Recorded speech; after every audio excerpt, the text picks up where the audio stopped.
Continuously feed others. Give food to others. Feeding others is a very powerful cause for creating long life. Continuously make offerings to the 3 jewels that you may be of benefit to others, that you may spread the Dharma to others. That will create causes for long life. Making roads will create long life.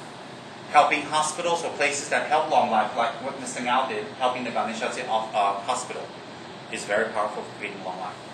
And of course, meditation and practice on one of the long life deities. So those are very, very powerful. And what we're doing now is doing Dharma work. Doing Dharma work also creates the power for us to have long life. Hence, when we're near death and it's premature, these are the methods that the lamas will use according to divinations to extend your life. Let me explain. Changing one's name. Taking ordination. Getting rid of all one's old clothes and buying brand new clothes. And doing certain pujas to push away the old life. So one of the most powerful ways to extend one's life, one of the most powerful, even more than what I mentioned, is taking ordination. Taking ordination instantly changes one's karma, instantly.